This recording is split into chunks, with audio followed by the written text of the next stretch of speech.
If you are running A business you need A website. ഇത് ഞാൻ പറയുന്നതിന് മെയിനായിട്ട് രണ്ട് കാരണങ്ങളുണ്ട്. ഒന്നാമത്തെ റീസൺ ഒതൻറ്റിസിറ്റി.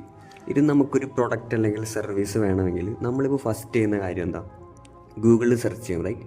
എന്നിട്ട് അതിൽ വരുന്ന കമ്പനീസ് തമ്മിൽ നമ്മൾ കമ്പയർ ചെയ്യും, എന്നിട്ട് ബെറ്റർ കമ്പനി നമ്മൾ ചൂസ് ചെയ്യും. സോ ജസ്റ്റ് ഇമാജിൻ, ഇപ്പോൾ രണ്ട് കമ്പനീസ് നിങ്ങൾ കണ്ടുപിടിച്ചു. ആൻഡ് കമ്പനി എക്ക് ഒരു clean and good looking website ഉണ്ട്, കമ്പനി ബിക്ക് വെബ്സൈറ്റ് ഒന്നുമില്ല. സബ് കോൺഷ്യസ്ലി നമ്മൾ എന്താ ഫീൽ ചെയ്യുക, company A is more reliable or better than B. So ഒരു വെബ്സൈറ്റ് ഉണ്ടെങ്കിൽ നിങ്ങളുടെ കസ്റ്റമേഴ്സിന് ആ ഒരു ഗുഡ് ഫസ്റ്റ് ഇംപ്രഷൻ കൊടുക്കാൻ പറ്റും. ആൻഡ് അത് നമ്മൾ വിചാരിക്കുന്നതിലും ഭയങ്കര ഇമ്പോർട്ടൻ്റ് ആണ്. ആ ഒരു ചെറിയ കാര്യം കൊണ്ട് നമുക്ക് ചിലപ്പോൾ ആ ഒരു സെയിൽ പോയേക്കാം. ആൻഡ് രണ്ടാമത്തെ റീസൺ ഞാൻ വെബ്സൈറ്റ് വേണമെന്ന് പറയാനുള്ളത് is clarity and communication.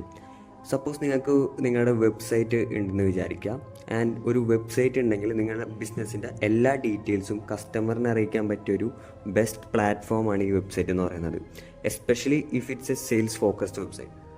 Because നമുക്ക് നമ്മുടെ ബ്രാൻഡിനെ ഒരു കഥ പോലെ വെബ്സൈറ്റിൽ ഫുള്ളി ഇങ്ങനെ പ്രസൻറ്റ് ചെയ്യാൻ പറ്റും. അതായത് ഇപ്പോൾ സർവീസ്, പ്രൊഡക്ട്സ്, റിവ്യൂസ്, അങ്ങനെ എല്ലാം നമുക്ക് ഒരൊറ്റ വെബ്സൈറ്റിൽ നമുക്ക് ഫുൾ ഡീറ്റെയിൽ ആയിട്ട് പറയാൻ പറ്റും. ആൻഡ് ഇത് കസ്റ്റമേഴ്സിനൊരു ഹേസൽ ഫ്രീ എക്സ്പീരിയൻസ് ആയിരിക്കും കൊടുക്കുക. ബിക്കോസ് നിങ്ങളുടെ ബിസിനസ്സിനെ കുറിച്ചുള്ള എല്ലാ ഡീറ്റെയിൽസും ഈ ഒരു വെബ്സൈറ്റിൽ കൂടെ തന്നെ അറിയാൻ പറ്റും. സോ ഇനി നിങ്ങളുടെ ബിസിനസ്സിന് വെബ്സൈറ്റ് ഇല്ലെങ്കിൽ it's time to build one.